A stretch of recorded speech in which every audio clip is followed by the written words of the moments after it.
नमस्कार दोस्तों, स्वागत है आपका हमारी इस YouTube चैनल पर जिसका नाम है कॉमर्स क्लासेस बाय सुमित। दोस्तों आज हम आपके लिए एक नया टॉपिक लेके आए हैं BRS।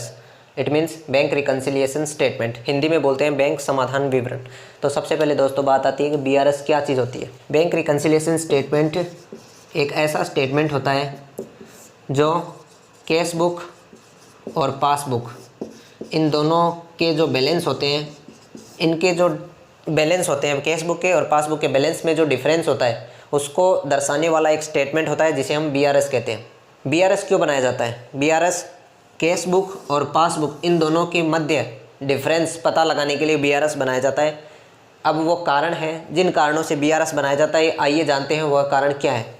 हाँ तो दोस्तों BRS बनाने के क्या क्या कारण हो सकते हैं, आइए जानते हैं। पहला कारण है cheque issued but not yet presented for payment. Cheque तो आपने जारी कर दिया लेकिन बैंक में पेमेंट के लिए प्रेजेंट नहीं हुआ। दूसरा कारण cheque paid into the bank but not yet clear. आपने चेक चुकाया परंतु बैंक ने उसे क्लियर नहीं किया। तीसरा कारण देखिए interest allowed by the bank, bank ने इंटरेस्ट अलाउ कर दिया, एक ये कारण। चौथा कारण देखिए interest and expenses charge by the bank, bank ने इंटरेस्ट और एक्सपेंसेस चार्ज कर दिया। पांचवा कारण देखिए interest and dividend collected by the bank, bank ने इंटरेस्ट और डिविडेंड ये कलेक्ट किए हैं। तो direct payment by the bank understanding instruction, हमने बैंक को इंस्ट्रक्शन दिए हुए हैं कि हमारे कोई भी पेमेंट हो छोटे मोटे वो आप डायरेक्ट कर सकते हो, तो बैंक वो पेमेंट डायरेक्ट कर सकती है। 7 direct payment into the bank by a customer, किसी कस्टमर ने हमारे कस्टमर ने डायरेक्ट बैंक में हमारे खाते में रुपए जमा करवा दिए हो, एक कारण। और लास्ट कारण है dishonour of a check deposited into the bank, हमने जो चेक बैंक में जमा कराया वो डिसऑनर हो गया, वो अनादृत हो गया। तो ये 8 कारण हैं, आप इन 8 कारणों को पढ़ लीजिए और उसके बाद में चलिए एक एग्जाम्पल करते हैं। तो आइए दोस्तों सबसे पहले तो BRS का फॉर्मेट देखते हैं, फॉर्मेट किस प्रकार से बनता है। सबसे पहले ऊपर ही ऊपर BRS का full form BRS as on, जो भी डेट होगी वो डेट आ जाएगी। आपको जो बैलेंस दिया गया होता है और आपको जो बैलेंस निकालना होता है या मिलान करना होता है उसके अकॉर्डिंग क्वेश्चन बनेगा। तो इसके अंदर आपको फॉर्मेट दिया हुआ है। सबसे पहले बैलेंस दे रखा है, balance as per cash book, cash book का जो भी बैलेंस है वो आपको लिखना है। उसके बाद में इसमें ऐड करना है आपको। सबसे पहले वो चीज़ें ऐड करनी है, देखिए cheque issued but not yet presented for payment. Second चीज़ देखिए interest allowed by the bank. Third number पे देखिए interest and dividend collected by the bank, direct payment into the bank by a customer, bills collected by the bank behalf of customer. अब less की मदों में आपको देखिए less के जो आइटम्स है उसमें क्या क्या आपको घटाने हैं। लेस में सबसे पहले cheque paid into the bank but not yet clear, interest and expenses charge, direct payment by the bank, dishonour of a cheque. उसके बाद में ये कैश बुक का बैलेंस है और उसके अंदर जो ऐड किए हुए आइटम्स थे उनको जोड़कर लिखना है। उसके बाद में जो लेस के जो आइटम है उनको जोड़कर इस ऐड वाले आइटम से घटाना है। तो ये बैलेंस आ जाएगा आपका बैलेंस एज पर पासबुक। ऊपर था balance as per cash book, नीचे आ जाएगा बैलेंस एज पर पासबुक। अगर सिचुएशन अपोजिट हो जाए, balance as per cash book की जगह आपको पासबुक का बैलेंस दिया हुआ रहता है, तो जो ऐड के जो आइटम्स हैं वो लेस के हो जाएंगे और लेस के आइटम ऐड के अंदर हो जाएंगे और लास्ट में बैलेंस निकलेगा balance as per cash book. ये सिचुएशन जब आएगी जब आपको पासबुक का बैलेंस दिया हुआ रहेगा तो आपको कैश बुक का बैलेंस निकालना है, और अगर कैश बुक का बैलेंस दिया हुआ रहेगा तो आपको पासबुक का बैलेंस निकालना है। तो चलिए एक एग्जाम्पल के माध्यम से समझाते हैं। हाँ तो दोस्तों देखिए आपकी स्क्रीन के ऊपर एक एग्जाम्पल शो हो रहा होगा। निम्नलिखित विवरण से 31 दिसंबर 2010 को एक बैंक समाधान विवरण तैयार कीजिए। Prepare a bank reconciliation statement from the following particular on 31 दिसंबर 2010। रोकड़ बही के अनुसार नाम बैंक शेष 25,000 रुपये, balance as per cash book आपको दिया गया है 25,000 रुपये।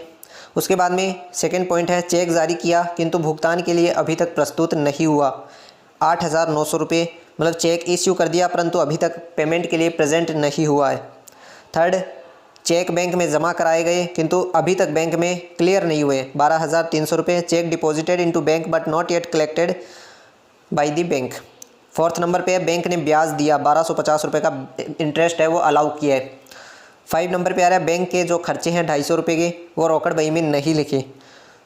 और 6 नंबर पे आ रहा है बैंक ने हमारे स्थायी आदेश से 3500 रुपये बीमा किस्त के चुकाए जिनकी सूचना हमें नहीं मिली थी। तो दोस्तों आइए इस क्वेश्चन को हम BRS बनाकर सॉल्व करते हैं।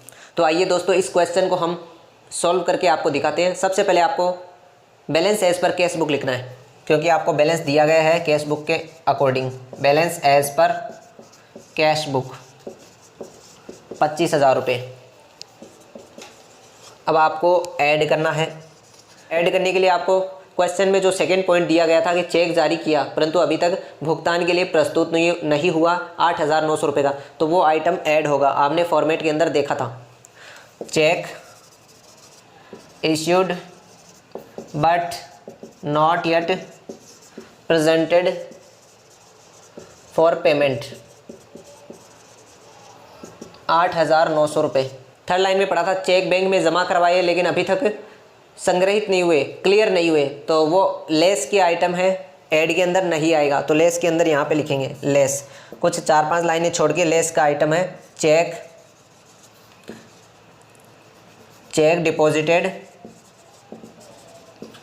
Into bank but not yet cleared, 12,300 रुपये।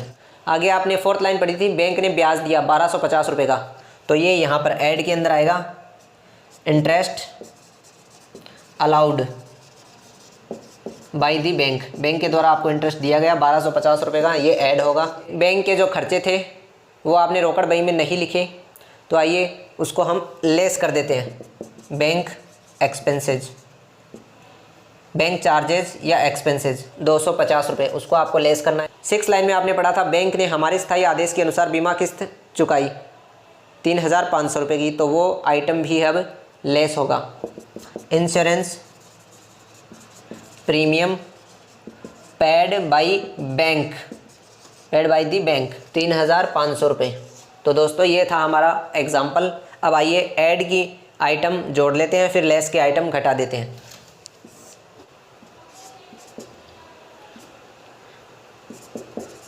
₹35,150 रुपये और लेस के जो आइटम है उसके अंदर से इसके आइटम घटा देते हैं 1,100 रुपये।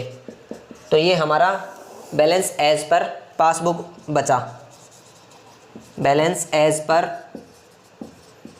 पासबुक।